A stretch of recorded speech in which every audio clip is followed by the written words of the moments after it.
Gawa naman tayo ng ulam mga lods. Ayan yung ating gata. Lagyan natin ng paminta.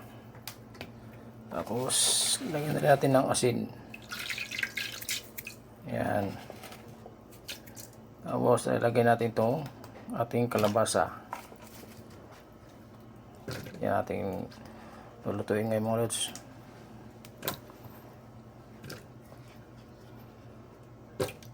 Tapos yung ating luya. Ayan. Kamatis. At sibuyas. Siyempre, pag may kamatis mga lods, mayroong sibuyas. Ayan.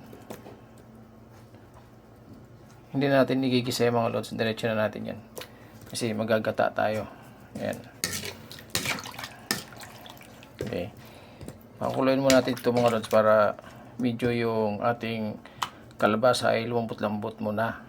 Bago natin ilagay pa yung ibang nating gulay. So, ayan mga lods. Tara, samahan nyo ako mga lods.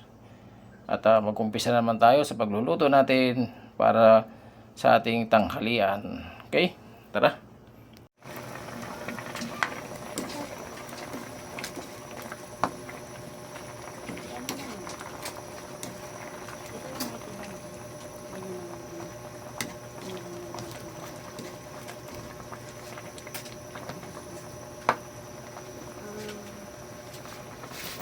Lagyan natin yung gulay natin mga lods. Halo-halo na itong gulay natin.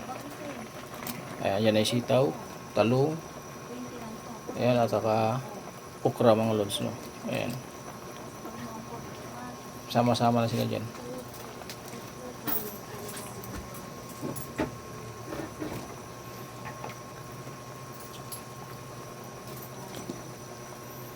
Okay. Ayan na.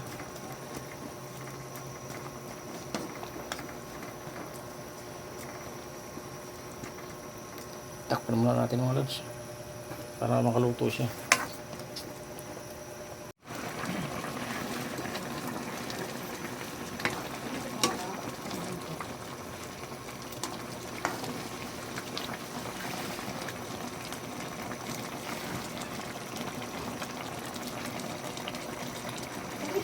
Ito na yung ating purong gata mga lods.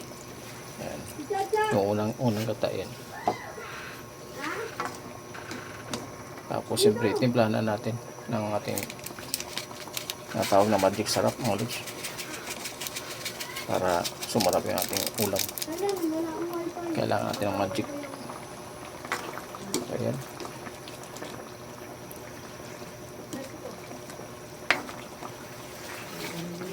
May lagay natin mga lods yung ating danggit na daing. Ayan. Danggit mga lods ang ilalagay natin. Ayan, may na konti. Okay.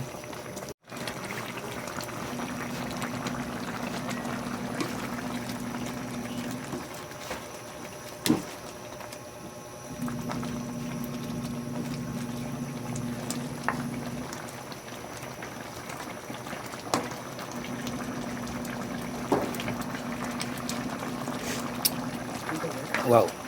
Yummy na. So, yan. Lagyan natin mga lods yung ating danggit na daing.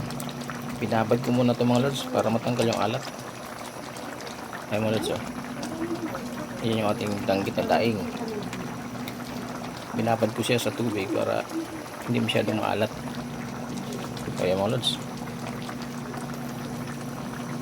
Yan ang ating danggit. Danggit na daing. Ayan.